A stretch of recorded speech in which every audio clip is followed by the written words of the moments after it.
Good morning, Corpus Christi, Coastal Bend, listeners worldwide. Welcome on in to another edition of the Sunday Sports Rush right here on News Talk KEYS 1440 AM and 98.7 FM. I am your host, James Espinosa, joined alongside co-host and producer, it's Adin Ducker.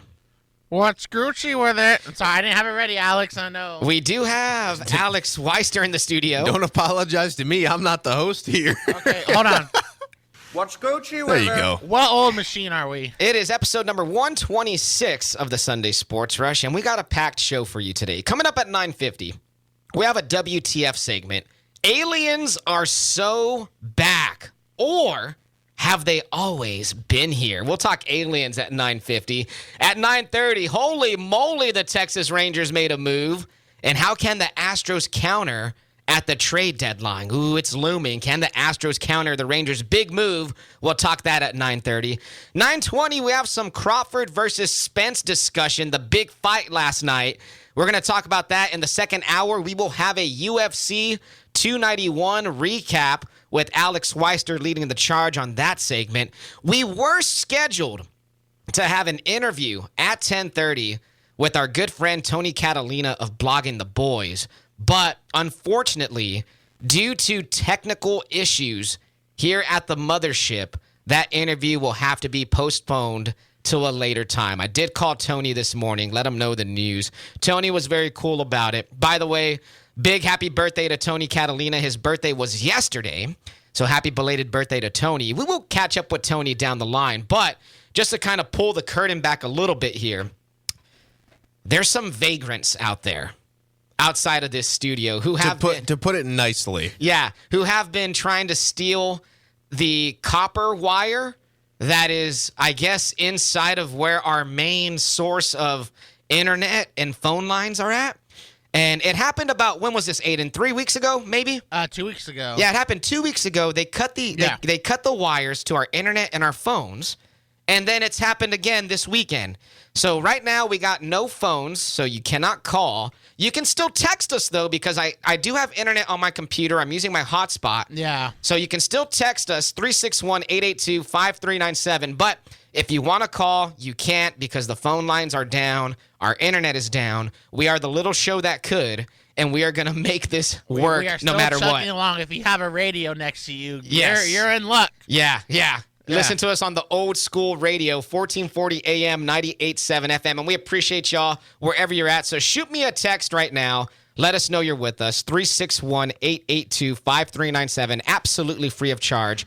Get your takes in here. And we will, and as always, we will have the show podcasted on the 1440 Key site and on Spotify. And on Spotify. Yeah, so Spotify, just search Sunday Sports Rush or go to 1440keys.com, hit the podcast tab. You'll see Sunday Sports Rush. Click on that. All of our episodes archived for you.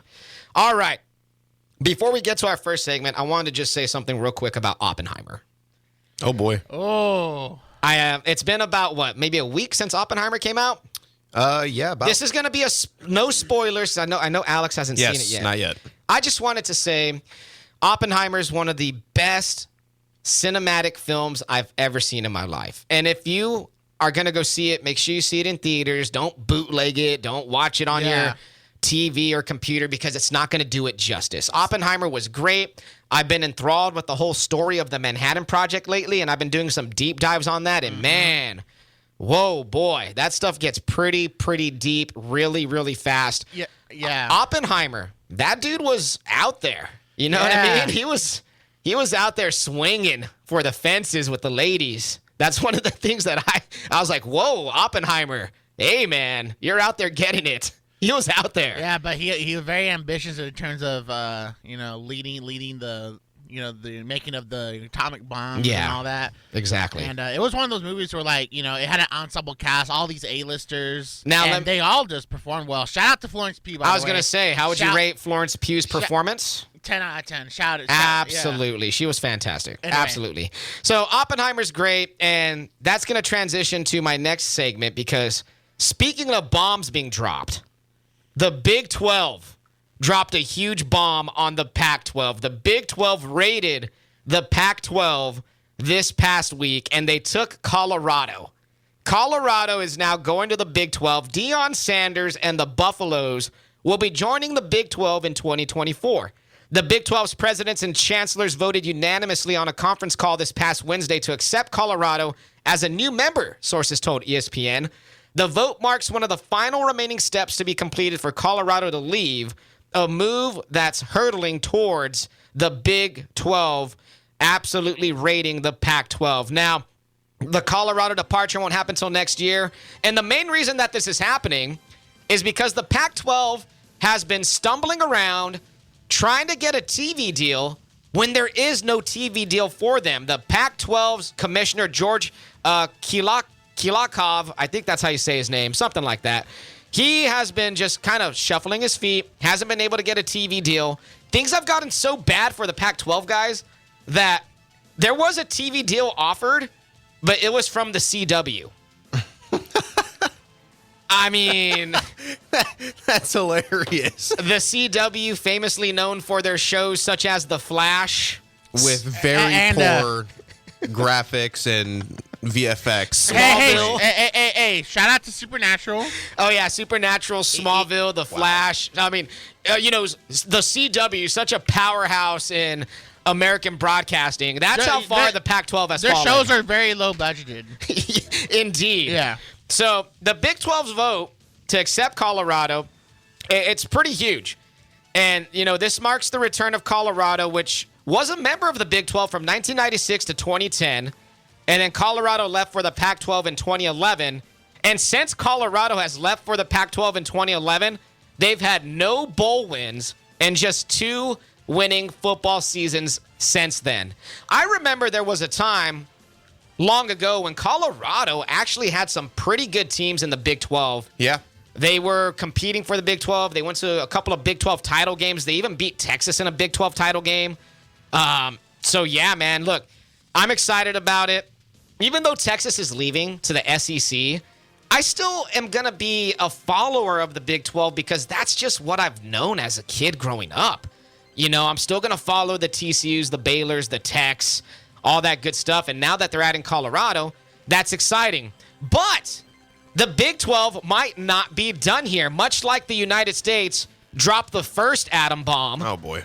The Big 12 might have another bomb to be dropped on the Pac-12 because with Colorado coming, they are now looking to potentially add more schools from the Pac-12. And those rumored schools are Arizona, Arizona State, Utah, and possibly Washington and Oregon.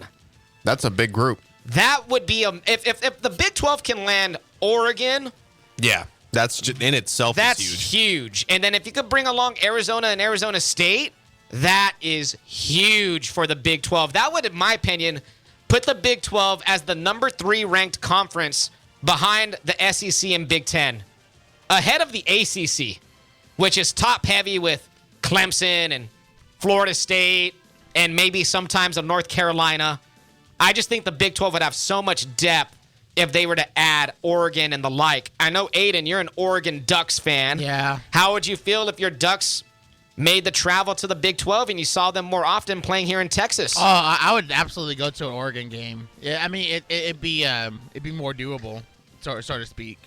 It would. It would. And that's not all. The Big 12, Brett Yormark, this guy has dreams of grandeur because he's trying to make this conference out to be big and one of the best. Not only are those schools rumored, but also when it comes to basketball purposes, the Big 12 is rumored to be talking with Gonzaga. Oh, wow. And UConn. That is massive. Imagine if UConn and Gonzaga joined the already elite Big 12 basketball conference. You'd be the number 1 basketball conference. You'd be the number 3 football conference. You would be solidified, in my opinion. So just something to look out for when it comes to this whole college realignment. And I don't know how you guys feel about it, but I know I've discussed before, and you can hit us up on the text line, 361-882-5397. Your thoughts on college realignment. I'm a big fan of it.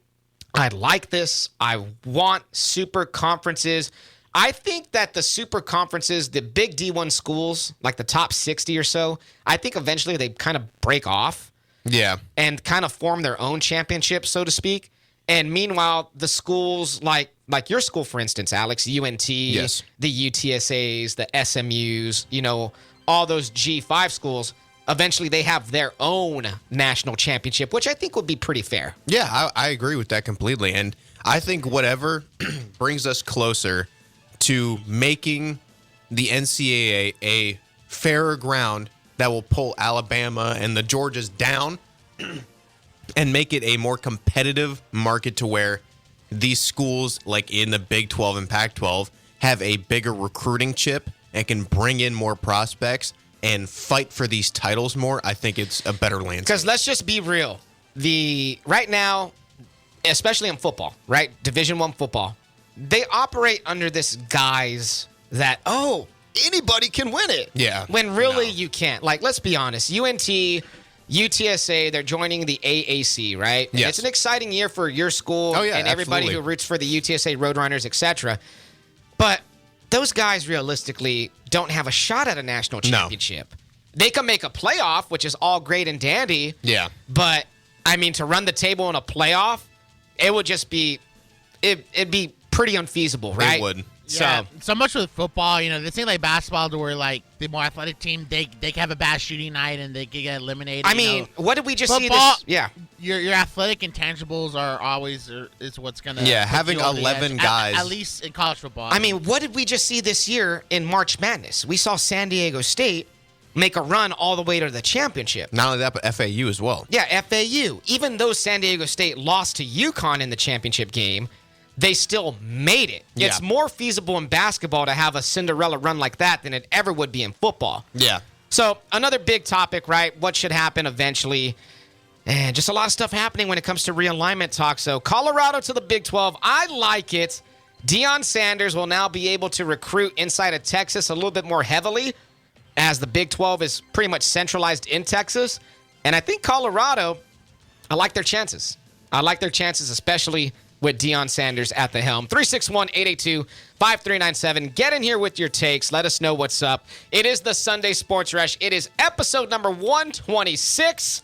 When we come back, we do have the 920 news, and we will discuss the epic beatdown that Terrence Bud Crawford gave to Earl Spence Jr. Stick around. It's the Sunday Sports Rush.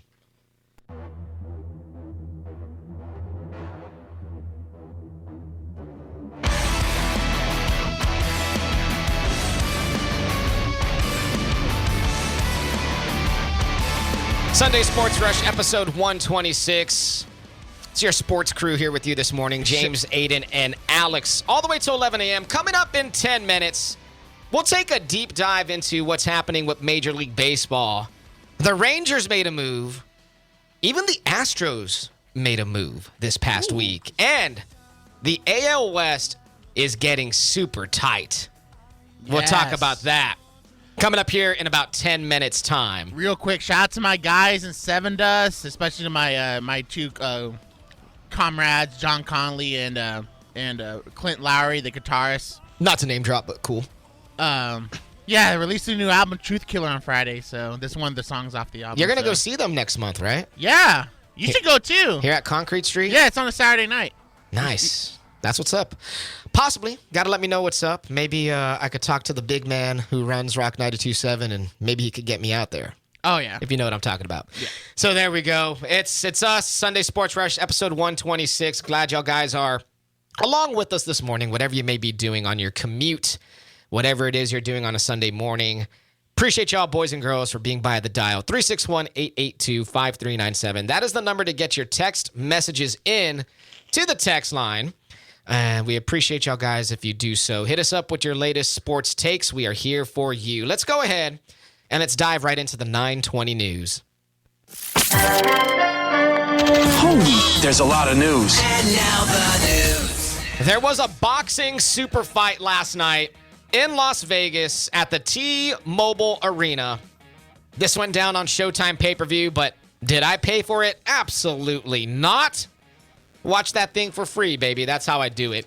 It was Terrence Crawford versus Earl Spence Jr., and it was for the unification of the welterweight title. Spence came into the fight with the WBC IBF and WBA welterweight titles, and Crawford came into the fight with the WBO welterweight title as Alex is just shaking his head in disgust with all the alphabet titles that boxing has. It's just stupid.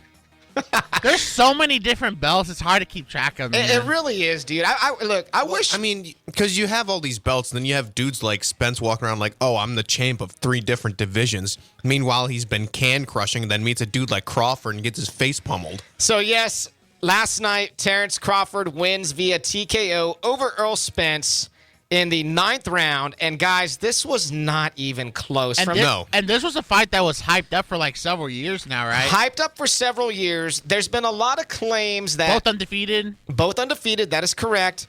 A lot of claims that Terrence Bud Crawford hasn't fought anybody. He wasn't worthy. A lot of hype on Earl Spence Jr., who's the younger fighter, age 33 to Crawford's 35, which in retrospect and hindsight, they're both kind of getting up there in age, I guess. It's Well, that, it it's feels that like- peak age. Yeah. Well, it feels Prime.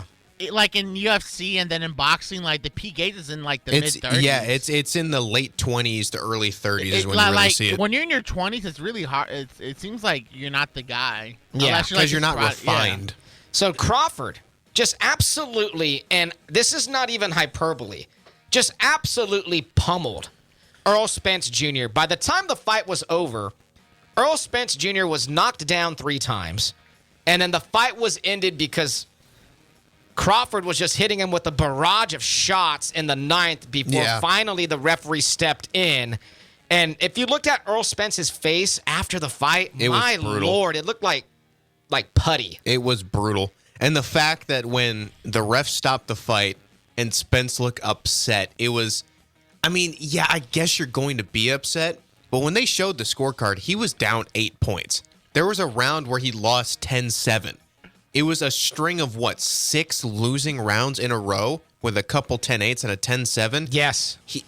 Crawford could have just ran around the ring the rest of the fight, and he would have won. He knocked him down once in the 2nd round, which was the first time Spence had ever been knocked down. And then he knocked him down twice in the 6th round before finally ending the fight in the 9th. And how dominant was Bud Crawford? Well, listen to these stats, people.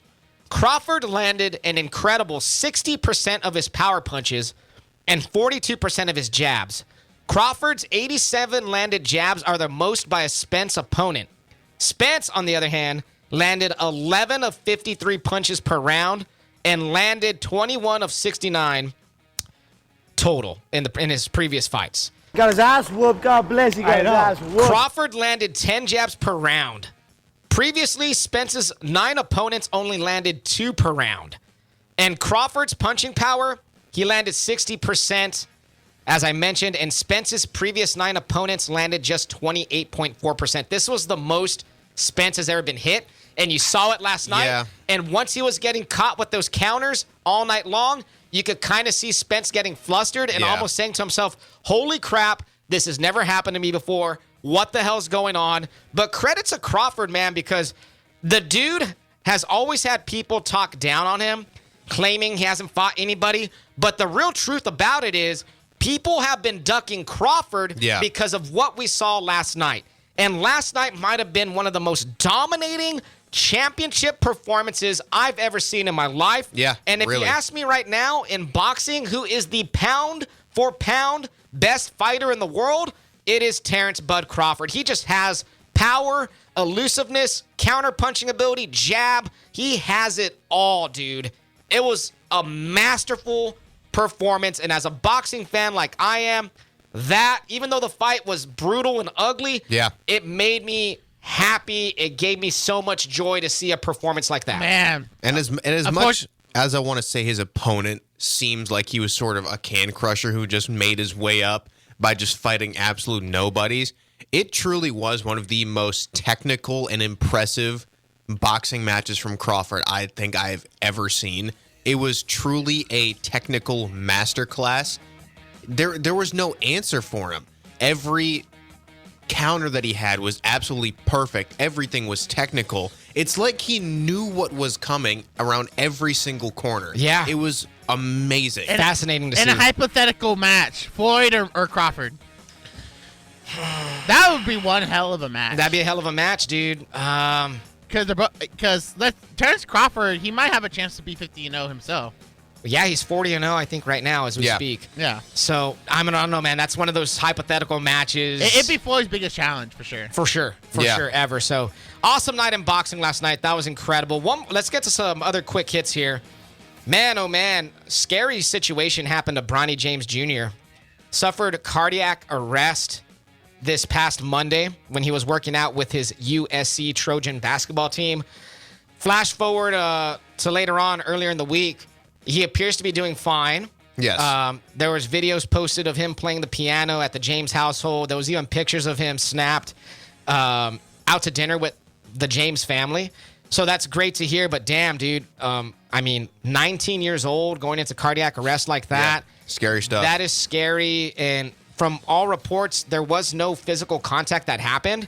It was just kind of like he, dropped. So obviously scary situation. And luckily for him, apparently there were medical professionals there. Yeah. So that and you know what? It's happening. And even at the high school ranks, like where I work at with Gregory Portland, we have IED devices like throughout the school now, and especially in the gym and weight rooms and stuff like that. So, they're there now. I think what's happening more so than ever is that these kind of things are happening a little bit more, so people are a little bit more prepared and more cautious to this. So, thankfully, Bronny James is okay. And no, it's not what y'all think it is. This has been happening for we know one of the more heartbreaking incidents Hank Gathers back in the early 90s. It was going to be the number 1 overall pick, and that happened in the NCAA or I think it was like a conference tournament where it happened. Mm-hmm. Yeah, and unfortunately, Hank Gathers lost his life. And for all know, we don't know how close Bronny was to, it's a scary situation. I remember with Bob Odenkirk a few years ago when that situation happened. He was basically dead for like 7 minutes, and he got revived. That's crazy. That and luckily there was people around Bob Odenkirk when it happened, because if there was nobody around, he would have died. Oh yeah, for sure.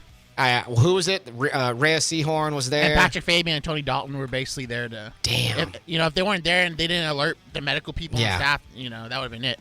So there we go. All right. Well wishes to the James family out there, and your new undisputed welterweight champion of the world, Terrence Bud Crawford. Bravo, masterful, absolutely whipped Earl Spence Jr. last night. 361-882-5397. If you got any takes, get them in on the text line. We're here with you all the way till 11. Coming up next, the Rangers made a major move. How can the Astros counter this? Around the diamond we go after the break.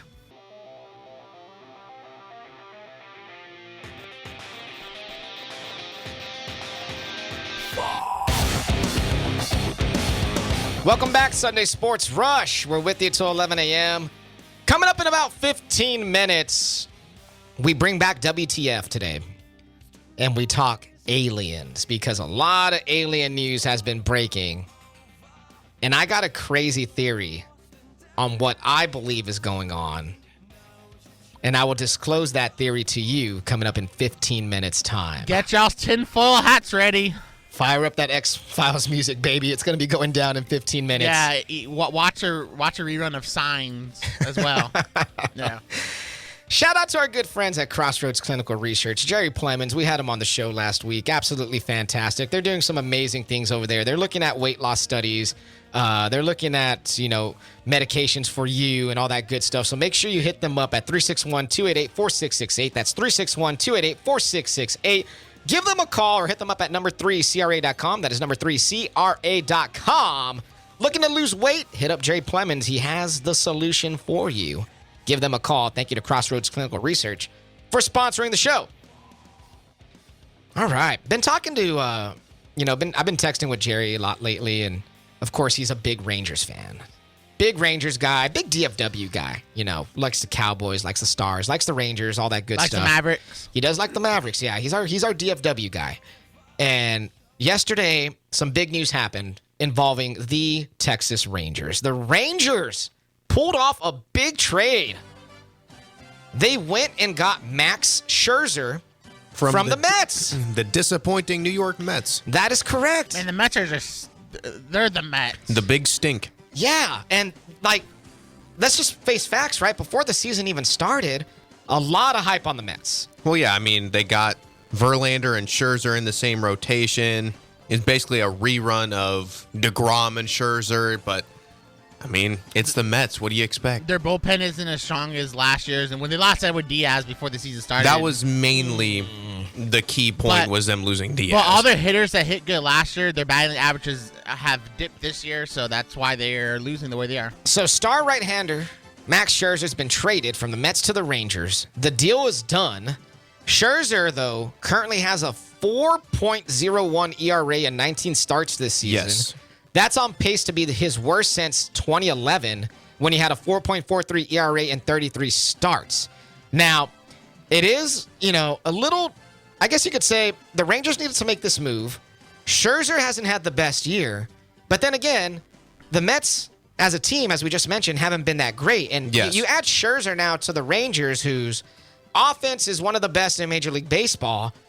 I'm pretty sure Scherzer can do well with this Rangers team. He'll probably get a lot of run support, and if Scherzer just kind of pitches the way he can, I think this is a great move for the Rangers. And we had been talking on previous editions of this show that GM Chris Young needed to make some moves to solidify the Rangers. Now, yeah. I was hoping they'd go for Ohtani, but side note on that, the Angels are saying, no, we're not going to trade Ohtani. We're actually going all in, baby. We're going for it, and the Angels made a couple of moves. The Angels picked up a couple of pitchers from the White Sox. Giolito. Yeah, Giolito being the main guy. So the Angels are trying to go for it, but back to the Rangers real quickly. They get Scherzer, and they had been rumored to be in the Justin Verlander sweepstakes. Now, are the Rangers still in the Verlander sweepstakes, or is this now the Astros' opportunity to come in and say, you know what? Verlander's there for the taking. We need another starting pitcher in this rotation, because right now you have an inconsistent Framber Valdez, which is scary to say because in his last 3 starts, he has not been great. You have Christian Javier, who's hit or miss. I mean, you got Hunter Brown. He pitched well last night. Don't get me wrong. You never know which Hunter Brown you're going to get. Never know what you're going to get out of him. You got Brandon Bielak, which, again, coin flip. The only consistent pitcher the Astros have right now is rookie JP France. He might get Rookie of the Year. So, I mean, if you're Dana Brown, you're the Astros, Verlander is there. This is a must-get for the Astros if they want to keep pace with the Rangers. Am I wrong about this? You're not wrong, especially Verlander. His past several starts has been the Verlander we all know. He started the year out rough. I was trying to get used to the pitch clock and whatnot, but he's finally adjusted, and I would love to have Verlander back, man. Just because it feels like the Astros starters are getting fatigued, because they usually the last couple seasons have been a 6-man rotation, but because the injuries have been 5-man all year, right? Yes. And so I feel like they need that other start, because Urquiz is supposed to come back this month or this upcoming month, and then you get Verlander. You have that 6-man rotation again, so that way the Stars are less fatigued. It's been a grind for this pitching staff this year, man. It really has, dude. And let's go ahead and move on to what the Astros actually did this past week. The Astros actually brought in a reliever. They're reunited with Kendall Graveman. Yes. Kendall Graveman, who pitched for the Astros a couple of seasons back. Mm-hmm. He went to the White Sox in a free agency deal, but now he's back with the Astros. The Astros traded away catcher Corey Lee, World Series catcher Corey Lee. And that's a name. That kind of sucks a little bit, because I did like Corey Lee, but right now the way Yanner Diaz has been playing, and the way Yanner Diaz is pretty much the heir apparent to Martin Maldonado, that position's locked up. There's really no advancement for Corey Lee, so hopefully for Corey Lee, he's going to the White Sox. Maybe he can make his way into the big league roster up there, but Corey Lee's going to the White Sox. Kendall Graveman comes back. He's 32 years old. He will hopefully bolster this Astros bullpen that has been effective but has endured a heavy workload following a rash of injuries to Houston's starting rotation. Graveman has pitched in 45 games for the White Sox this year, striking out 42 batters, walking 20 in 44 innings. He has a 3.48 ERA and a 1.21 whip. And we're talking about the Astros bullpen being overworked. Houston's bullpen has been so overworked. Abreu entering this weekend, Brian Abreu entering this weekend tied for the MLB lead with 49 appearances. Phil Maton was tied for 4th with 48. Hector Neris and Ryan Presley had both pitched coming into this weekend in 46 games apiece. That back end of the bullpen is just so overworked. So hopefully Graveman can come in and add, pun intended, some relief. And just with the Astros this year, there's games where their offense isn't showing up, but the starting pitching is working, but they have to play their bullpen. And then there's games where the offense is absolutely like dominating, but then our starting pitching gives up runs, and now you have to put in the bullpen again. It's just been, it's like that meme where like you have all three things like working, but you press one and the other one doesn't work. Yeah. Like you slide one, batting works. Oh, and then bullpen not working. Yeah, but starting, you know what I mean? That's been the Astros this year. Like all three are just not working at the same time. Yeah. And I've said it on Twitter. I've said it all year long. This is the slogan for the 2023 Houston Astros. It's always something. If it's not one thing, it's the other. Yeah. It really is. And I know, Alex, you wanted to chime in real quickly. What were your thoughts on this? Yeah, I mean, we see it all the time. Whenever there is sort of like a changing of the guard in a division like this division with the Astros and Rangers, you will see the king who has been the Astros try and make deals to keep up with the person who is the Rangers in this point and try and keep that top spot. And if I'm not mistaken, there's still time left today before the deadline ends for the MLB. And I want to sort of backtrack to that Scherzer deal. Go ahead. It's kind of overlooked who was given up in that deal. I think not a lot of people are talking about it. And some of you may recognize the last name of Luis Angel Acuna. He is indeed the brother of the NL MVP, I would say so far to this point, Ronald Acuna. Damn. So that is a name that I would definitely be on the lookout for. So we've talked about it, though, before, right? How the Rangers farm system is stacked. And he was their number 3 prospect. That is crazy. I need to find a woman that loves me as much as the Rangers love broken down aces from the Mets. Well, who had that tweet? Somebody had a tweet where it was like the Rangers offseason. He's not worth mentioning his name. I'm sorry. No, but it was a tweet out there, but somebody put it out there saying, the Rangers offseason plans, get the broken down pitcher from the Mets. The Rangers trade deadline plans, get the broken down pitcher from the Mets. Yeah, the man who tweeted that cheated on his pregnant wife years ago. Oh my God. Wow. He doesn't deserve Jeez Louise, bro. Okay, well, I don't know how to move on to that, but but Dana Brown, Astros general manager, he was on Sports Talk 790, the flagship of Houston, the other day, and he does hits every week. And we talked to Michael Connor from that exact same radio station about a month or so back, and probably got to get Michael Connor on again here coming up soon to catch up with some Astros talk. But Dana Brown did said that they're still looking to acquire a starting pitcher, and he specifically says a left-handed bat. Ooh. That they're looking for a left-handed bat to acquire at the trade deadline. And we'll see what happens with that. But here's some quotes from Dana Brown. This is Dana Brown on Sports Talk 790. Quote, if there's somebody that wows us and we can get a decent deal going, that would be great. Although it's not as high a priority as the bullpen was, because our bullpen was really taxed and they were used a lot, Brown said. If we can get a bat that makes sense, but we do feel good that Alvarez and Altuve are both back, so that's very helpful. That feels like a trade in itself.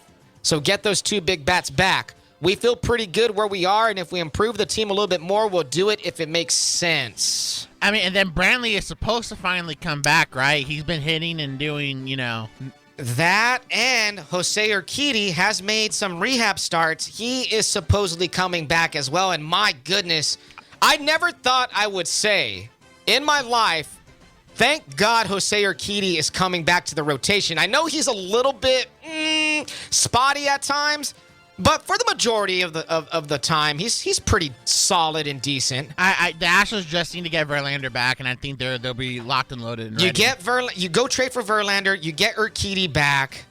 Yeah, I think that should do for the starting rotation going forward, and then you maybe bump Bielak into the bullpen for long relief. Etc. You know what I mean? One of those guys or 2 of those guys will have to be bumped back into long relief.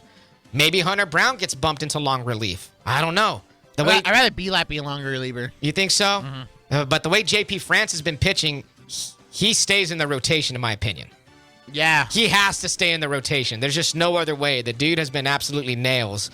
It's the stash. Yeah, it definitely. I'm JP France. I'm serving up strikes. Mr. Salt and Mrs. Pepper. You like this curveball? Here it is. I'm so sorry. Okay. I'm so sorry, listeners. Yeah, Aaron Judge returned yesterday. He actually hit a home run for the Yankees. Yeah. So Aaron Judge is back, and now Yankees fans are like, here we go. Yankees were going to ramp up for a playoff run. They're still last place in the division, right? Yeah. Yeah. But they have a winning record. That division is just so loaded. Yeah, the AL East is stacked. So if the Yankees were, they can still possibly make a run, but they're so mid without Judge, and then Judge and Garrett Cole have been their only two good players this year. I saw somebody tweet this out also, that the Yankees are the Angels of the AL East. True. I mean, they've been, at least they made a few ALCS appearances. That's true. That's true.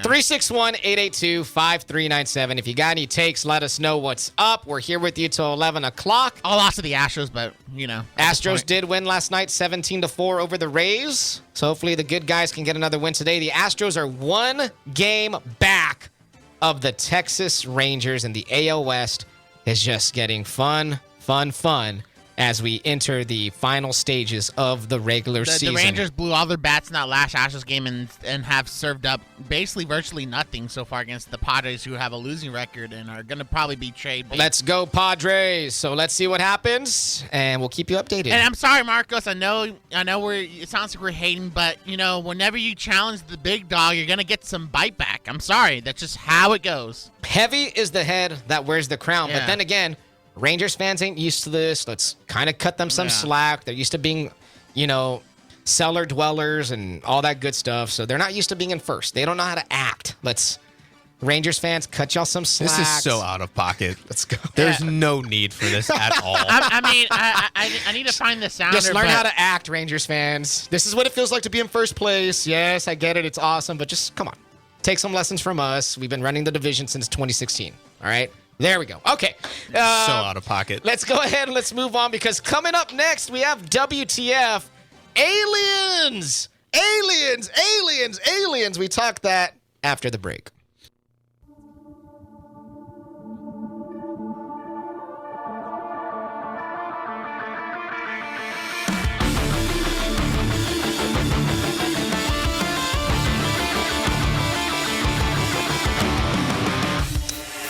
Sunday Sports Rush 126. We're with you this morning. Appreciate y'all listening along. James, Aiden, and Alex with you. Coming up in 10 minutes, we'll dive right into the NFL because training camps are underway. Lots of big news happening this week. We'll give you all the latest headlines coming up at the top of the hour. Boy, oh boy, what a week it was. Let's get into WTF. WTF. What the F-bomb is going on? Oh, yeah. That's what the F I'm talking about. What the is that? Who are you? What is wrong with you? It's everybody's favorite segment. It's WTF, and this is the one segment that we bring along from time to time where we explore outside of sports a little bit. A little bit of pop culture, a little bit of what's happening in the world, some crazy stories. And this one has definitely caught my attention because this past week, there was actual congressional hearings that was testifying under oath that, quote, non-human biologics have been found by these alien whistleblowers.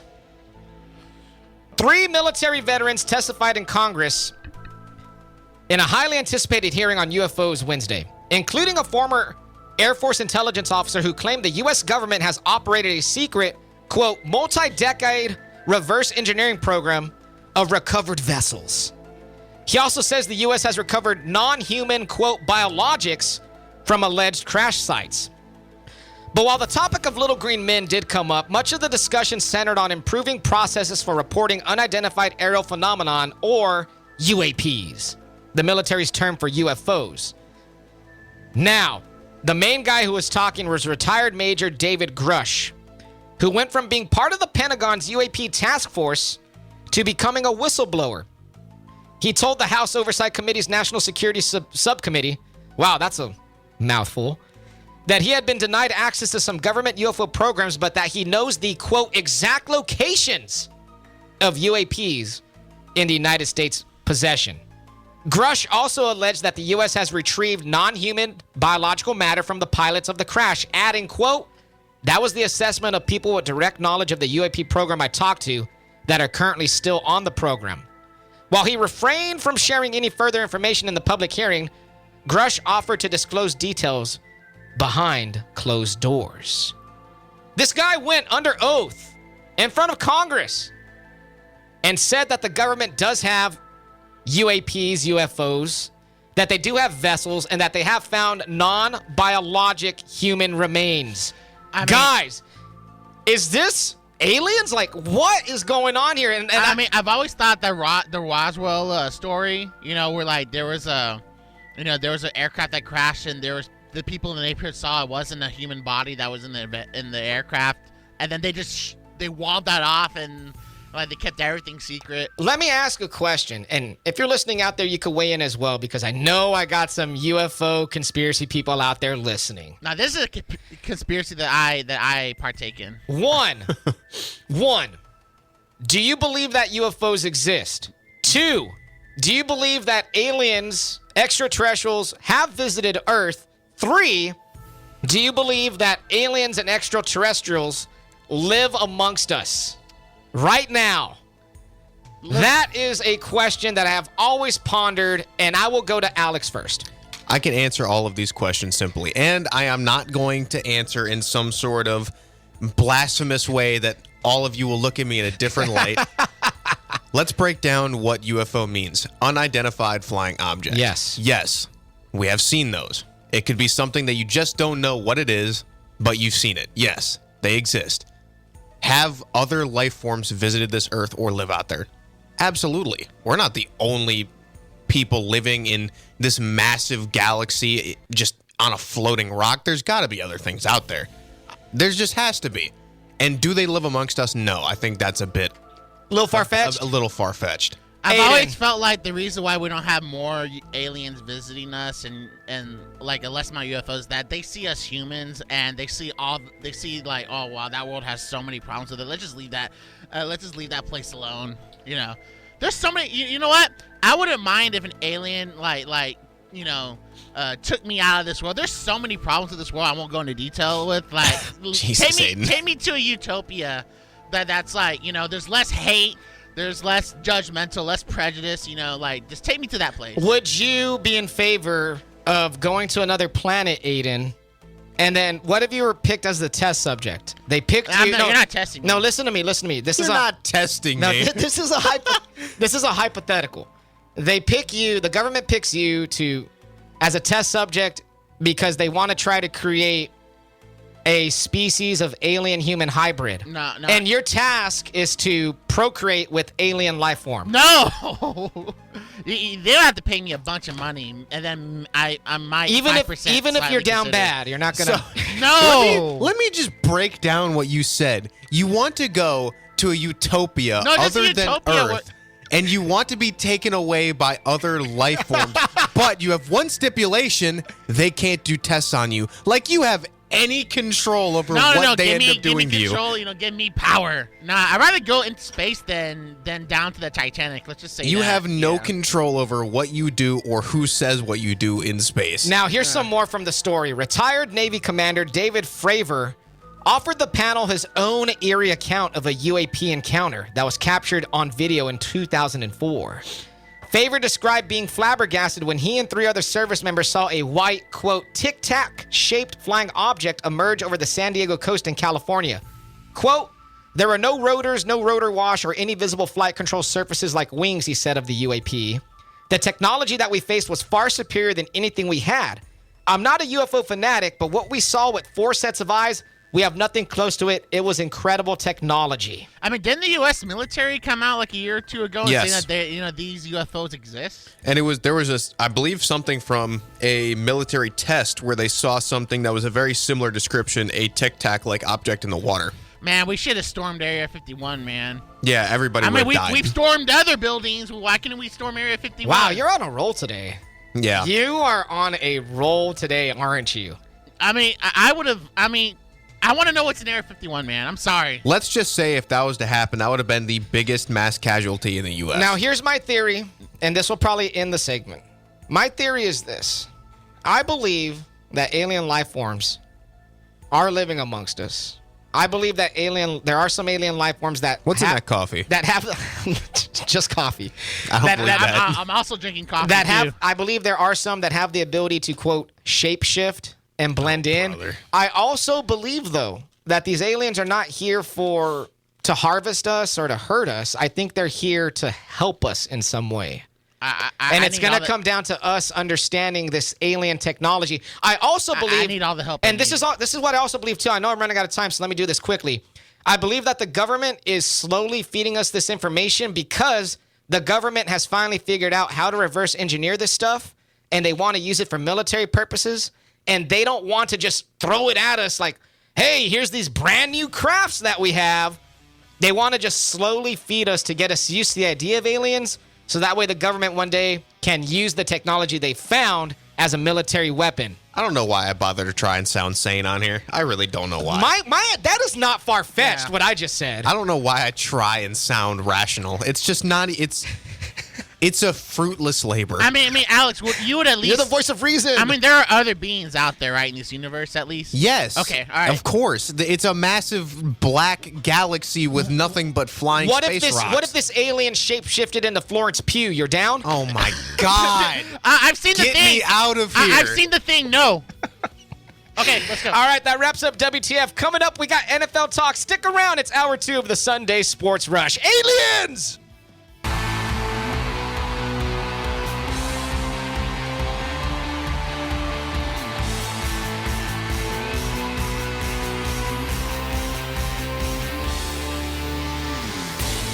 Good morning, Corpus Christi, Coastal Bend, and I guess listeners worldwide, even though our app's not working. So, listeners in Corpus. Yeah, listeners in Corpus and the Coastal Bend. Welcome to the Sunday Sports Rush, episode 126. It's hour number 2. James Espinosa, Adin Ducker behind the glass. Cougars, I love Cougars. And Alex Weister here. Instead of I love Cougars, you should change it to I love Alien. No, I did not say. I did not say I would. You want some of that Alien Strange? We're in a new hour. Let's leave hour 1 behind and move on. We're done with it. Question of the day, since we have alien talk. Oh God! At the heart of the American soul. Shout out to Tom DeLonge at Blink-182. He was on this from the start. Do you believe in aliens? 361-882-5397. That's our question of the day. Extraterrestrials. Are they out there? Do you have any weird extraterrestrial experiences, sightings? Let us know. 361-882-5397. Let me get to my social media because I do have some guys wing in. I got my good friend Jay Patterson Hodges, who was my former assistant principal at Gregory Portland High School. He says, my Texas Rangers are making moves, baby. Yeah, they are, Jay. They definitely are, my guy. The Texas Rangers are making moves, but can they hold on to that one-game lead over the Astros? Things are getting tight in the AL West. We got Oren in here. He's commenting on the Spence and Crawford fight. Oren says Crawford was dialed in a technician. Yes. It was surgical. It was precise. Crawford whooped Spence's butt, and man, what a sight to see. 361-882-5397. You can still text us this morning. Get your takes in on the text line. Appreciate Gino texting in. He said he loves our show. So thank you, Gino, for listening this morning. We appreciate you so much. Yeah, Gino, appreciate you, man. Appreciate you so much for getting in. 361-882-5397. Wait, what? 361-882-5397. All right. Let's go ahead. Let's dive into some NFL talk because training camp has opened up and there are a ton of headlines to discuss. So let's go ahead and talk about the good old National Football League. This news came yesterday. Actually, the past couple of days, and it was resolved yesterday. The Patriots hosted Zeke Elliott, but Zeke left the building. No contract was signed. The two sides will reportedly stay in touch. Also last night on Twitter, somebody in the New England area posted a photo of Zeke Elliott and quarterback Mac Jones out having dinner. So Zeke to the Patriots. I honestly kind of like that move. I think Bill Belichick could use Ezekiel Elliott. It's a good 1-2 with Ramondre Stevenson, in my opinion. Is Damian Harris still on the roster, or is he somewhere else? I believe he's signed with... but he's not with the Patriots anymore. It's Ramondre Stevenson and other guys. But if Zeke were to join the Patriots, I think Bill Belichick can use Zeke very effectively. Goal line situations, short yardage. We know Zeke is a touchdown vulture once he reaches inside the 5 and the 10-yard line. Yeah, Damian Harris went to the Bills. So I can definitely see Zeke with the Patriots. I think that'd be a great move. I mean, you're gonna have to run a platoon of running backs anyway with how the NFL's going today. Yeah. So I would. He's not gonna get run to the ground like he did with the Cowboys. So. I'm hoping that Zeke does sign. I want to see him in the NFL still. So let's move on to our next topic. Boy, oh boy, did Sean Payton have a lot to say about Nathaniel Hackett and the former head coach of the Broncos and that entire staff. Payton took aim at Hackett and the New York Jets. These were some of the quotes that Payton had because, according to Payton, Hackett and the New York Jets, or Hackett's staff with the Broncos last year, essentially ruined Russell Wilson. Now, a fair take. I guess that's a fair take, right? Yeah. But what Sean Payton had to say specifically was pretty much there was a lot of hands in the coaching staff that were trying to tell Russell Wilson to do this, do that, and not letting Russell Wilson be Russell Wilson. Not letting Russ cook. And Sean Payton, of course, said that they're not going to do that this year. They're going to learn from what happened last year with Nathaniel Hackett. So, interesting comments right there. What are our thoughts? I mean, this is going to be the funniest 8-win team that we'll ever see. I'm hoping that they become like mid. Here's the exact quote that Sean Payton said now that I pulled it up. Payton called the work Nathaniel Hackett and his staff did with the 2022 Broncos, quote, one of the worst coaching jobs in the history of the NFL, and said there were, quote, 20 dirty hands around quarterback Russell Wilson's career worst season that included just 16 touchdown passes and a league-high 55 sacks. Ultimately, Payton summed it up with, quote, everything I heard about last season, we're doing the opposite. Payton also took aim at Hackett's new employer, the New York Jets, where Hackett is offensive coordinator and the team traded for Aaron Rodgers, much like the Broncos had traded for Wilson last year. Here's more Payton's quotes. It doesn't happen often where an NFL team or organization gets embarrassed, Payton told USA Today, and that happened here. Part of it was their own fault relative to spending so much blanking time trying to win the offseason, the PR, the pomp and circumstances, marching people around and all that stuff. We're not doing any of that. The Jets did that this year. You watch. Hard Knocks, all of it. I can see it coming. Remember when Dan Snyder put the Dream Team together? I was at the Giants in 2000. I was a young coach. I thought, how are we going to compete with them? Deion Sanders is there now? That team won 8 games or whatever. So listen, just put the work in. He took shots at the Jets. He took shots at Hackett. Okay, but Sean Payton is talking a big game here. Yeah, but so he was mentioning about the Broncos were basically a PR stunt last year, but you're doing a PR stunt now by talking like this. Makes 0 sense. Sean Payton is your former head coach of the Saints. Alex, what are your thoughts? I am going to leave the media and other people to give their opinions. I will not be giving opinions on Sean Payton. Oh, come on, because Alex. it will be coming from a disgruntled Saints fan, as the way he left the team was disgraceful, as he tried to stab the team in the back and team up with Tom Brady, of all people, on a completely other team while he was quote-unquote retired. So I will not be giving my takes on Sean Payton. Okay. I will let Fair. him say what he wants to say. I will let their play do the talking, and I will let the other medias do the talking. This is what Robert Saleh had to say, New York Jets head coach, on the comments of Sean Payton. He said, I'm not going to acknowledge Sean on that. He's been in the league for a while. He can say whatever the hell he wants. But as far as what we have going on here, I kind of live by a saying that if you ain't got no haters, you ain't popping. So hate away. Obviously, we're doing something right if you got to talk about us when we don't play you till week 5, and I'm good with it. That's Robert Saleh. Good take. And Good also, take. like, Fair take.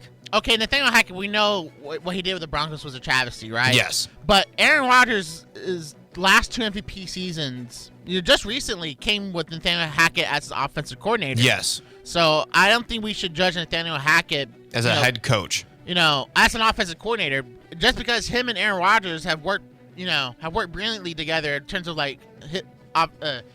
Aaron Rodgers' offensive production. Yeah.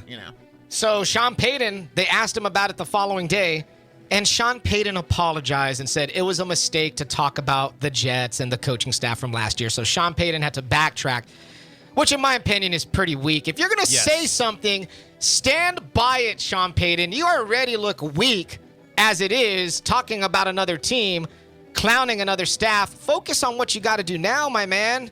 The Broncos, they got a lot of work to do. I get it. You're talking crap, whatever, but dude, to apologize later?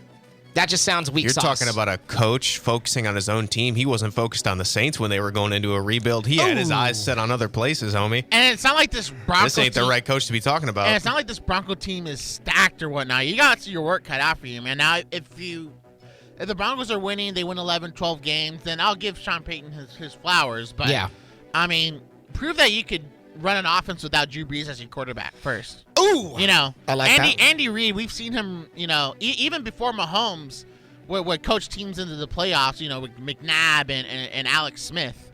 It feels like Sean Payton thinks that, he thinks that he's the best offensive mind in the league. He thinks that his S don't stink. Yeah, that's what I want to say. That's the kind of coach that Sean Payton comes off as. A guy who you can't tell him anything. I'm the smartest guy in the room at all times.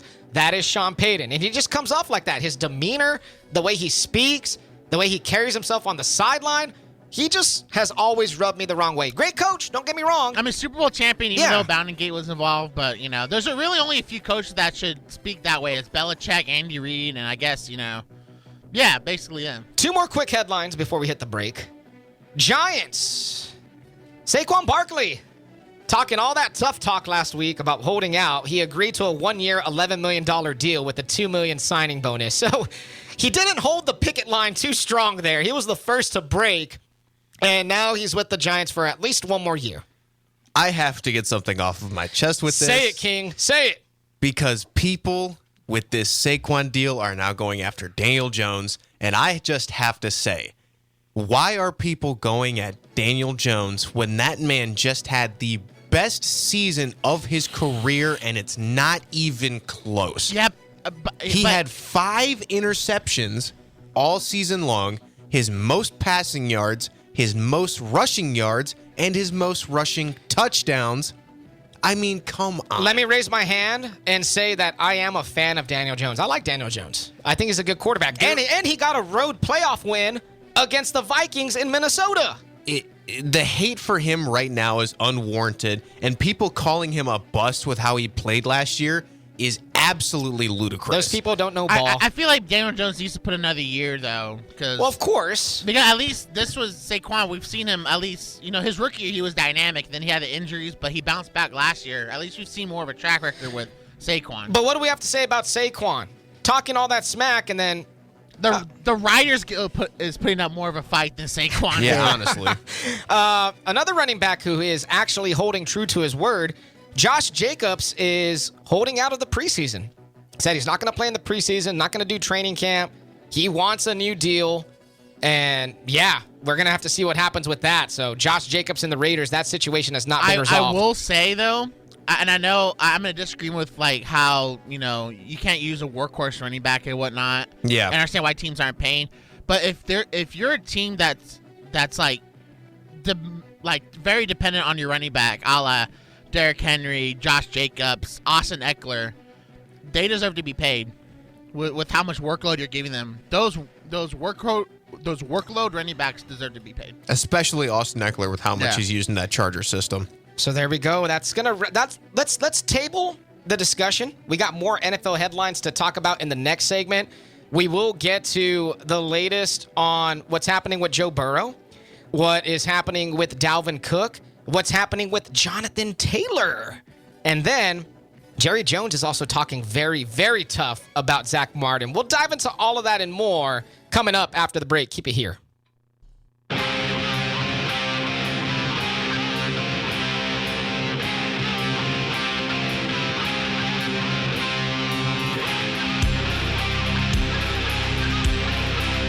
Sunday Sports Rush rolling on. James, Aiden, and Alex with you till 11 a.m. Coming up in 10 minutes, Alex is going to give us a complete breakdown of UFC 291. I saw 4 out of the 5 fights, so I should be able to contribute pretty heavily as well. I saw none. It's so, okay. So James and Alex have to carry me. You didn't. I'm very much like Aiden is with hockey. That's how I'm the UFC guy here. You are. No, I was trying to, but it's so hard to thank you, Dana White. It's very late. They're late things to catch. It's hard to find it without. It didn't finish pain. till about 11:30 last night, and that's because the fight finished early. But we will talk about that coming up in about 10 minutes or so. So keep it locked right here. We'll talk some UFC 291. Also very tired. Very, very tired. Very, very tired. So continuing on with NFL headlines, 361-882-5397. Get into the text line. Let us know your thoughts. Where are you listening from, first of all? Let us know if you love us or you hate us, whatever it is. Yeah, what area of the coastal bend are you listening from today? Just get in. I want to hear from you. 361-882-5397. Jerry Jones speaks on the Zack Martin contract, and he does not sound as if he's ready to adjust the contract for all-pro right guard Zack Martin, who has missed the first 5 days of training camp in a holdout. Martin's absence so far has cost him $250,000 in fines that cannot be rescinded when he does report, because according to the new CBA, those fines have to be paid. Which I don't know how the players allowed that to happen. Yeah. But it happened. Here's Jerry Jones's quote on Zack Martin from Jerry Jones. "It's not about the president. It's about facts," Jones said. "We need the money to pay Micah Parsons. We need the money to pay the players that we got to pay in the future. It's a fact. It's not even a philosophy. It's just a fact. Those dollars are there, and we have this at this level. And if you redid all the contracts, then you never could put a roster together." So Jerry Jones essentially saying, yo, we got other dudes to pay, man. Well, duh. I can't pay you right now. Now, Jerry Jones also went on to essentially say that they're going to try to get a deal done, but that Zack Martin will show up when he is ready to show up. Jerry Jones has taken a very hard stance on his all-pro Hall of Fame right guard right now. A bit odd, in my opinion. Dak Prescott came out and said, pay the man, in a press conference. Tyler Smith has come out and said that Zack Martin is still texting the team and that Zack Martin said, I'll be there soon. But Jerry Jones doesn't sound like he's ready to pay Zack Martin. And to me, damn it, Jerry, just pay the man. I get you got to pay Micah Parsons. You still got to pay CeeDee Lamb. You got to pay Terrence Steele. There's a lot of contracts coming up for the Cowboys that are very important. But if you cannot protect Dak, if you cannot get the running game going, this season is going nowhere. You need Zack Martin on that line. Yes, you need to, offensive linemen. They say like running backs, you can rotate them, and they can still. The reason why, like the Eagles, did what they did last year because they had the best offensive line in the league. He's a Hall of Fame guard, and he was first team All Pro just coming off this past year. He's still solid. He doesn't get injured like Tyron Smith and other linemen. He is a workhorse lineman. He's only missed 8 games in his career. You have to pay him. Like the body of work speaks for itself. And a healthy lineman, look at Andrew Whitworth. He played until he was 40, and he was still solid. Yeah. So, if Zack Martin had the Tyron Smith injury issue, then I'd be like, okay, I'd be hesitant. And do we not live in an era where these people getting paid $20 million a season are just having their salaries converted to like $1.5 million salaries with like a $19 million signing bonus? So it's not as much of a cap hit. Yeah, all Zack Martin wants is just a little bit more guaranteed money. Just give him the guaranteed money. Like, we're not saying that he has to go on the books for $20 million a year. You could convert that into like $1.5 million and just give him his money up front, because I know Jerry's got it. Here's another Jerry Jones quote, and then we'll move on to the next topic. This is the last quote on Jerry Jones about Zack Martin. Not only, but any player. If you make an adjustment like that, then all of a sudden, you don't have the money to go pay the guys on their first contract that you need to pay. That's not him. This has nothing to do with him. I know this. He's been a credit to everything that we've ever done, and he's done. What we haven't done is we haven't won a Super Bowl. I want him to get on a team that can win a Super Bowl. Jerry Jones. Wait, he actually said that? Yeah. Jerry Jones is talking tough right now. But you need guys like this to never mind. Jerry Jones is talking really tough right now, and I don't like it. Jerry Jones, get it done. Let's go ahead and move on, because that was another crazy. Like, this ain't like paying Zeke or anything like that. Like Zack Martin's a proven An Hall of Fame guard. integral part of your freaking team. Look at Jason Kelce. He's the center in his mid-30s, still the best center in the league. Like Zack Martin is still not out of it yet. Let's move on because we have another crazy owner talking. Jonathan Taylor, running back for the Colts, has requested a trade from the Colts. Now, there's a lot of things going on with this. Yeah. And we could dive into the weeds if we want, but essentially it has to do with pay, of course. Jonathan Taylor's going to want a new contract. And seeing how the running back market is going, he has been in talks with the Colts to try and get some kind of extension, right? Get some more money.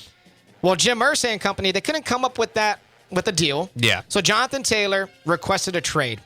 Now, Jim Irsay did have some things to say. He said this to Fox 59 and CBS 4 in Indianapolis. Quote from Jim Irsay, "We will not trade Jonathan Taylor. This is a certainty. Now, not now or not in October. That is the bottom line." Jim Irsay also said, quote, and prepare yourself for this because this kind of throws you into hypnosis. Jim Irsay said, quote, "If I die tonight and Jonathan Taylor is out of the league, no one's going to miss us. The league goes on. We know that. The National Football League rolls on. It doesn't matter who comes and who goes, and it's a privilege to be a part of it," end quote. I mean, that Jim Irsay basically spoke for basically almost every employer that employs people in the United States. They'll find a replacement for you no matter what. Yeah, I mean, it's sad to say, that's but how it is, man. Like you can literally just die, and then your job posting is up the next morning. I mean, you are replaceable in every aspect. I mean, I'll never forget the P.F. Chang's dishwasher thing was available on the job sites. Well, remember that incident? Yeah, here in Corpus, they need someone to wash dishes, I guess. Yeah. Alex, weigh in on this. Let me just piece everything together of this tirade that Jim Irsay seems to be on. Before Jonathan Taylor asked for a trade and they were in contract talks, he went on and Irsay had something to say about the running back situation and his take on how the salary should be taken care of. And then now we fast forward, Jonathan Taylor requests a trade, and he says, "We're not going to trade him, but if we died, no one would care." What are you trying to accomplish with this? I'm extremely confused. I mean, he's right, but the argument doesn't make sense for the context that it's in, I guess. It really doesn't. Is Jim Irsay on pills again? I mean, what's going on here? Every public appearance I see Jim Irsay, it looks like he's drank a few too many cocktails. He's insane. I mean, he's great in past years, but it seems like he's just on the decline. I'm worried for him. I'm worried for the team, in all honesty, because the Colts being good it's fun. They're a fun team to watch. Now, there are people who are on the side of Jim Irsay, playing devil's advocate here, and saying that the reason why they don't want to pay Jonathan Taylor was because, for one, he's been hurt a lot lately. He got injured last year, and that the team still sucked without him. And then even whenever he was in the lineup last year, the team was still garbage. So they're pretty much saying Jonathan Taylor doesn't make that big of a difference to the Colts. And so why should they pay him? That's the devil's advocate side of this. Well, let me look at that side then. If it doesn't matter if you pay him, and it truly doesn't matter if he died tomorrow and they move on, then why not trade him? It doesn't make sense to me. You're not going to trade him, but it doesn't matter if he's there. Now, I remember you texted me a list of teams that could possibly be interested in Jonathan Taylor. Yes. What did we say? The Bucks, the Dolphins. There was a few others that could possibly be interested. Yeah, it's usually the list of teams that you're used to seeing in these trade. Lions was one of them. Yeah, the Vikings are one because they don't have Dalvin Cook anymore. And so I'm guessing they're probably not going to just sit with Alexander Mattison as like their main running back to go to. So I'd imagine the Vikings are probably going to be within that list. But yeah, the Vikings, the Bucks, the Lions, the Dolphins and Jets are still in it, pending what happens with Dalvin Cook, of course, because we still don't know. It's a mix of if he's going to the Jets or the Dolphins. The Chiefs are another one because they still need a top-tier running back. Imagine if the Chiefs got him. That would just be not fair. Then the Rams and the Patriots. Well, there we go. We'll see what happens with Jonathan Taylor. And Jim Irsay just kind of went on a tirade yesterday, as Jim Irsay is known to do from time to time. Indeed. He's one of the wild asses of the NFL, and he makes for good fodder. So there we go. That's going to wrap up some NFL headlines. When we come back, we will dive into some UFC 291. I do have a tweet I have to read involving Zack Martin. We got a listener weighing in on that. So we'll do all that and more. UFC 291 talk featuring Alex and his full breakdown coming up after the break.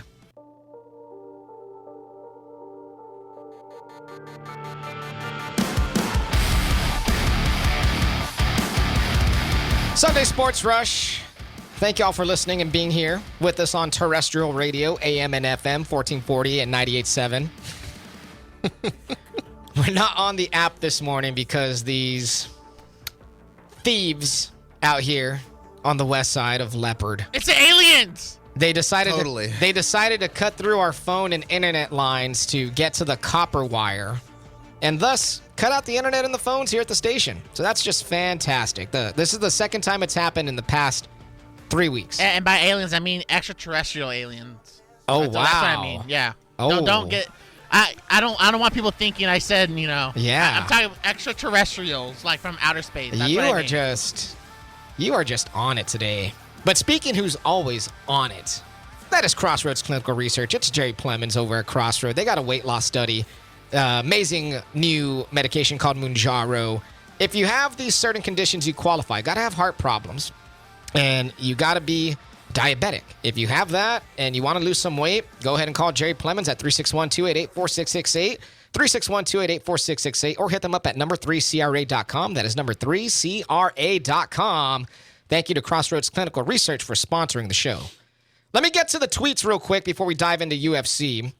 Anthony Gonzalez is in here. He hits us up at SportsRush1440. Give our Twitter a follow at SportsRush1440.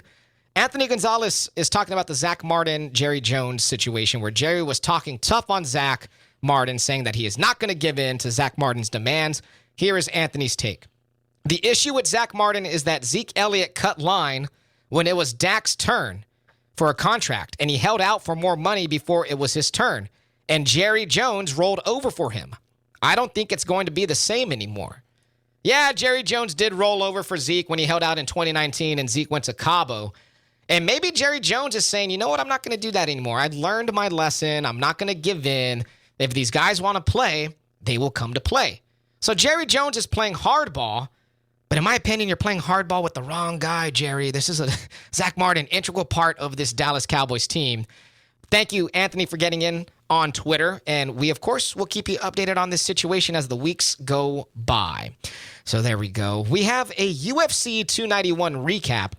And Alex Weister, indeed, our resident MMA expert, is in here to break it down for you. Alex, go ahead, take it away. UFC 291. So I usually get into these cards a little bit later in. It was about 7 o'clock when I sort of had a light bulb pop in my head like, oh, I forget. They usually start these things around 5. And so I tuned in about 3 fights in. I watched from Roman Kopylov versus Claudio Ribeiro all the way through the rest of the card. And Roman Kopylov, just another one of those Russian products coming in, has just bricks for fists and just knocking people out. He's on a 3-fight win streak. All of them are KO, TKO. So that's just another one of those Russian guys. A Ruski, baby. He's in the middleweight division. And then CJ Vergara versus Vinicius Salvador was one of the most interesting fights. It seemed like both of them were kind of just taunting each other the entire fight, and it was kind of odd because it seemed like neither of them really had the one-up, but it seemed like Salvador was doing the more of the taunting. He'd sort of back off and sort of do weird, like, emotes at the guy and then go back in, and he ended up losing by unanimous decision, funny enough. And That's then great. we sort of get into the real heart of the card now with Gabriel Bonfim versus Trevin Giles, which was honestly the second time we've got to see Gabriel Bonfim in the UFC, and this is one of those guys that I want everybody listening to keep a note of if you watch the UFC. Gabriel Bonfim? Yes. Okay. He is a Brazilian welterweight, and wow, this kid is impressive. He is 2-0 in the UFC right now, and both of his wins have come under a minute 15 submission in the first round. Jesus. And Trevin Giles is one of those guys in the UFC. He's been around for a few years. He's fought some great guys. He fought Dricus du Plessis a couple of years ago, lost to him because he's been on a tear, now matched up to fight Adesanya. Well, I believe that got switched up a little bit because he had to back out. But he's fought some great guys, and Bonfim just absolutely had his way with him. And it was a very impressive fight. He immediately got him to the ground, showed how great his ground game was. And I'm expecting him to fly up that welterweight ranking, which is a great division. And he's going to be a guy to watch. It's stacked. And now we get into the full-on main card, starting off. Okay, this is where I started watching. With Kevin Holland versus Michael Chiesa. Oh, my God. Michael Chiesa has been out for a couple of years. Yes. And he's a legend. Everybody who's watched the UFC for a few years knows him. He's a great guy. He's had some great fights. Yeah, he's a fan favorite. Real quick, one of my favorite Chiesa moments was whenever I think he was getting like choked, but he was still like visibly like fighting or whatnot, and like he was still like engaging. And Mario Yamasaki called her early. Well, it was like one of the only times he's ever called her early stoppage in a fight.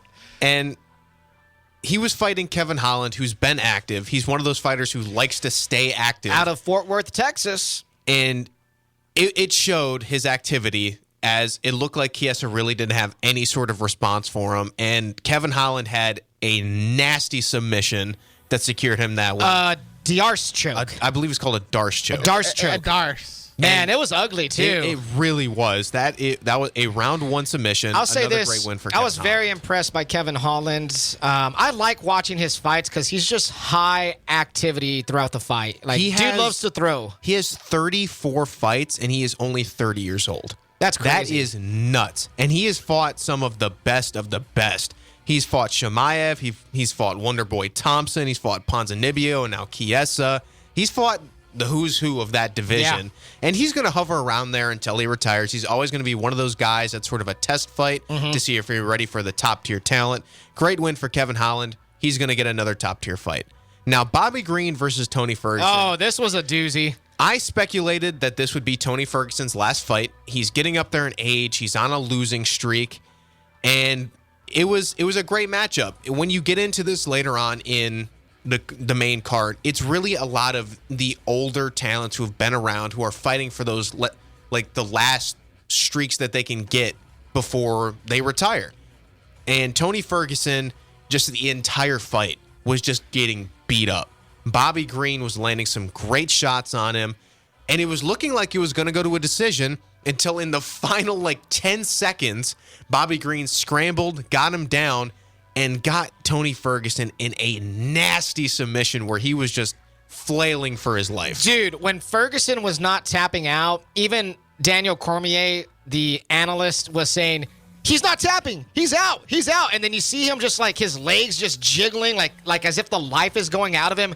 That was intense to watch, man. Ferguson is one of the many fighters who will not tap, will not give up no matter what. He is in there until he dies. He will not give up no matter what.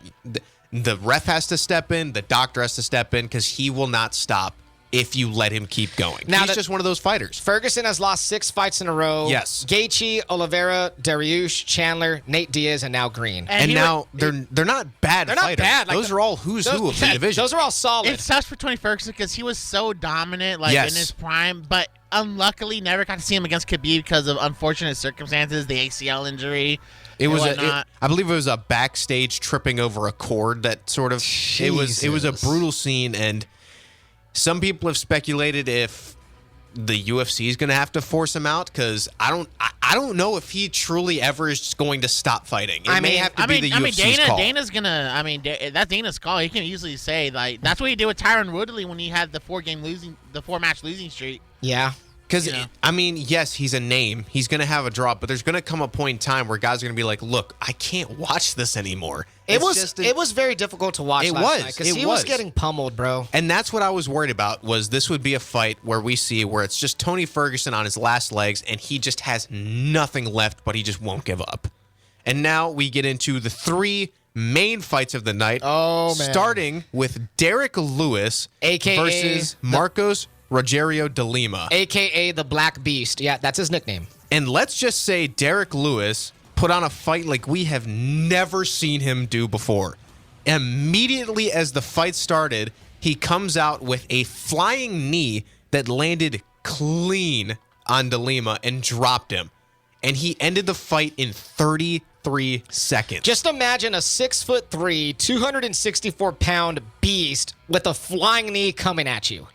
it was one of the most impressive fights from Derek Lewis I've ever seen. That was one of those moments when I saw the flying knee right out of the gate where it made me stand up and go, whoa! Yeah. And then Derek Lewis just started wailing on him.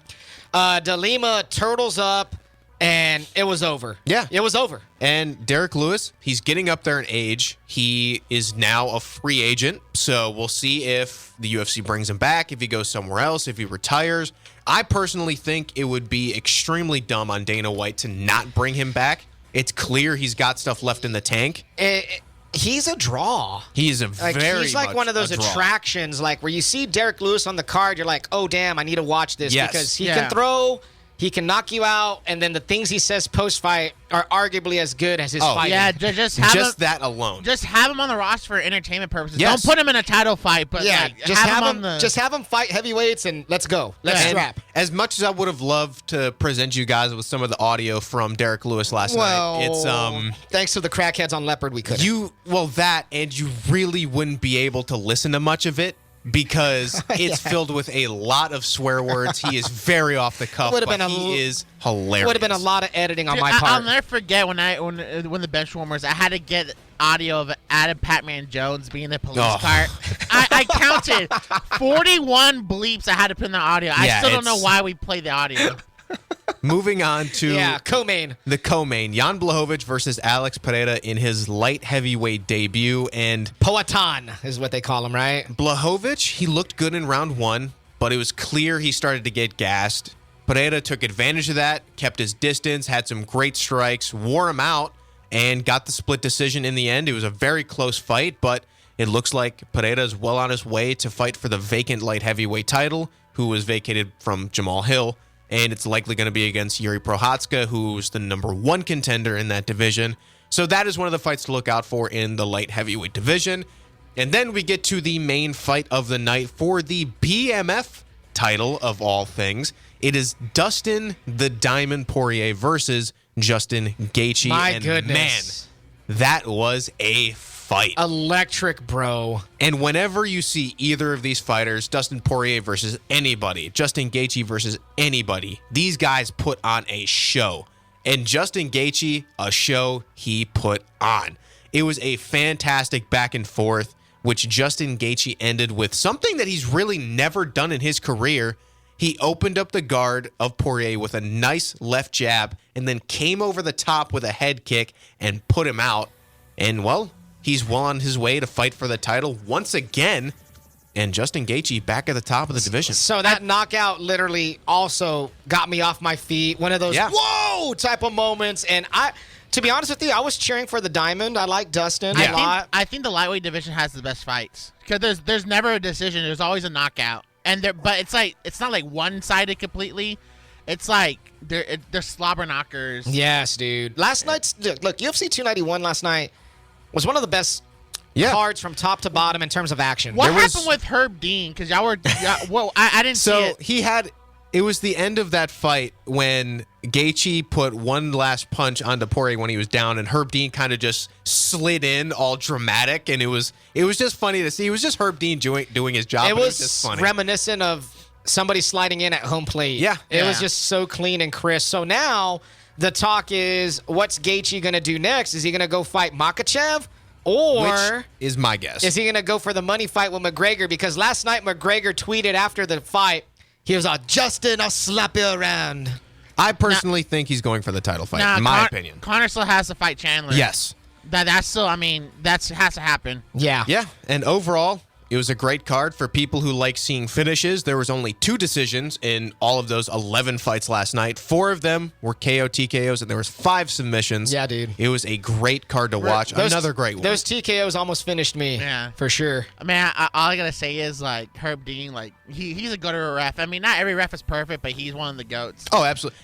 They had an all-star cast of refs last night. Let me just say that. I remember Big John McCarthy, before he retired, stopped reffing. Like, he was a good ref, too. I still, even though he was a really bad ref, I still miss Mario Yamasaki, man. If he can crawl, he can brawl. That dude would let it go. But yeah, if their heart's still beating, they're still competing. UFC 291 was fantastic, bros. Yes, it was. If they show signs of life, they can fight with strife. Okay, There we go. I'm done. I like your more. Yamasaki pun. So, Alex, appreciate the nice little breakdown. And UFC 291 is in the books. An amazing night of fights from UFC 291 to Spence versus Crawford. A combat sports fan's dream last night, and it was awesome. And if you lived it, hit us up, 361-882-5397. Give your takes on the fights. We got one more segment left. It's a sports grab bag. I really don't know what the hell we're going to do, but we're going to talk about something. So stick around. Final segment coming up next.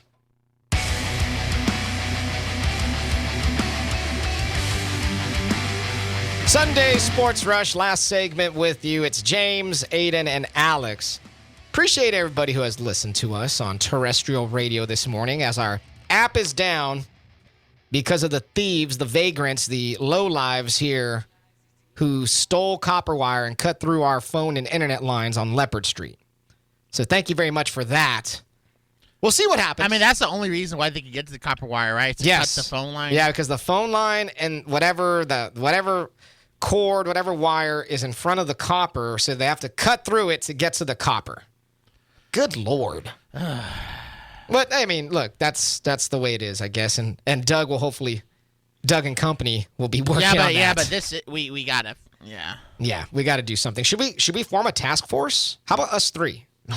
Let's go out there and let's find these guys. I mean, if anybody, I'll take a pass on that. If anybody in the station could whoop some ass, it's Gino. If those guys are willing to steal copper wire like that, imagine what they'd be willing to do to us. Yeah. We'll pass. Yeah, I'll take a pass. We'll let the authorities handle that. We'll let the actual police in the area who are trained to take care of these things do that. Yeah.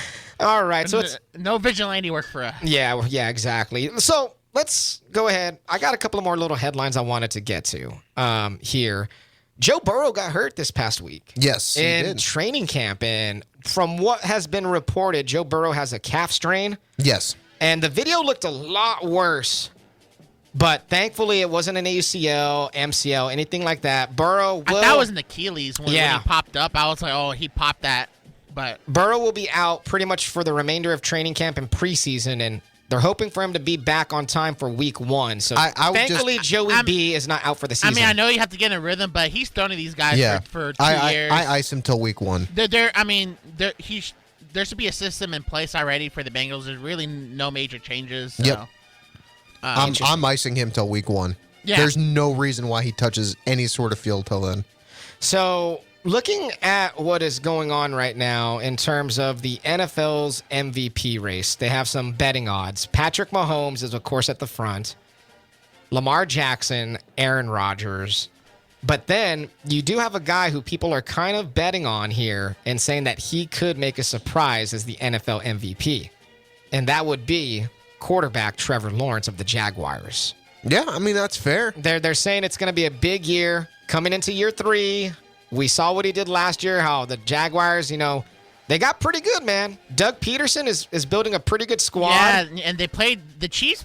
They played them pretty tough. If it wasn't for that turnover late in the game, the Jaguars could have really done something at the end. So are we buying Trevor Lawrence as a possible top MVP candidate in terms of hey, this guy's going to light the league on fire. This is his coming out party. He's going to ascend into the top 10, maybe quarterbacks in the league? I think he already... You think he's already there? I think he already could be there. I can't say that he's a top 5 quarterback in the league because I think him and Herbert are basically on the same tier. I'd say Herbert's a step ahead. Well, not much. I think they're equal. Lawrence did outplay Herbert in the playoff game. But Speaking of Justin Herbert, I love Herbert. I do as well. He signed a massive deal. 5-year, $262.5 million. He joins the $50 million a year quarterback club. So Justin Herbert, the latest to receive the big money in the NFL's quarterback pantheon. And I've been hearing rumors from the camp that they're airing out the ball more, which, thank God, finally, they're actually airing out the ball with a quarterback who can absolutely bomb it. So now that Kellen Moore is their offensive coordinator, maybe we'll see some big numbers the way the Cowboys offense was able to put up big numbers these past few seasons. And maybe I'll get fooled into drafting Justin Herbert as my fantasy quarterback again. Oh, man. Nothing will ever top what happened to me last year in fantasy. All I know is that because in our PPR league, Austin Eckler's the number 1 overall pick. Oh, of course. Yeah. Interesting. He's going to be the number 1 overall pick. It's set. Just like Jonathan Taylor was. Last year, I got fooled into drafting Russell Wilson as my quarterback. I drafted Kyler Murray. That was the end of my season. And that set me back so much. So damn much. Let's see. Some more NFL headlines. Or some more headlines, I should say, period, as I'm scrolling through my headlines here. Aaron Hernandez's brother was arrested this past week. Aaron Hernandez, of course, we all know what happened with him. Yes. Murderer. I'm just glad that they caught his brother before he was actually able to do anything. He allegedly was planning on shooting up some colleges in Connecticut. Correct. He has issues, man, as well. That's crazy. Individuals do what their own individuals. It's their choice whether to do it or not. But if you're the parents of both of them, like, you just got to reflect on like why your two sons are the way they are. You know crazy, what I'm saying? Crazy story. Real quickly, we didn't even mention this, but the Cowboys did extend Trayvon Diggs to a 5-year, $97 million contract. Yeah. Deal worth up to $104 million, signing bonus $21 million, and $42 guaranteed. Diggs in the last 3 seasons, 17 interceptions, tied with J.C. Jackson of the Patriots/Chargers. So 17 interceptions. Another crazy stat that I had to look up because I didn't believe it. But 22% of passes thrown to Diggs' side are intercepted. He has the highest ball hawk percentage in the league since 2021. Yeah, Trayvon Diggs is going to give you 10 really good regular season performances. But that's the thing with Diggs, though. That's what you got to realize is that he is aggressive. He will give up yards, but he will get you the ball. And for a Dallas Cowboys team that's led the league in takeaways the past 2 seasons, Diggs' hands are squarely on 17 of those. He is he's worth the money, in my opinion. Even the bluest shade Cowboys fans have got to acknowledge he's got to work in his tackling. Well, he has to all become. corners. I wouldn't say. I think cornerbacks in general are just not tacklers. I want to. Even the greatest of all time, Deion Sanders, shied away from tackling. He even said famously, "I don't get paid to tackle." Yeah, but he was a shutdown corner, which if Trayvon does a true shutdown, I'm not going to let you catch anything corner. According to these numbers so far. No, he gives up yards, man. But a cornerback doesn't give up yards. I guess it's hard to play today, I guess. But Trayvon Diggs is not Deion. Let's just say that. No one's saying he's Deion, but he is a ball hawk. And the Cowboys locked him up, and that's good. The Cowboys have him, Gilmore. They got a pretty good little bunch out there in terms of cornerbacks. So there we go. That wraps up the show. Appreciate everybody getting in. Thank y'all guys for bearing with us this morning with the technical issues. Thank you so much. Thank you guys who texted. Thank you guys who got in on Twitter. Shout out to Crossroads Clinical Research one more time. Y'all guys are great, and we appreciate y'all sponsoring the show. Aiden, amazing job back there, my guy. Yeah. Alex, awesome as always. Appreciate it. For Adin Ducker, Alex Weister, I am James Espinosa. Everybody have yourselves a great rest of your Sunday. We'll be back next weekend. No more questions. Have a great day.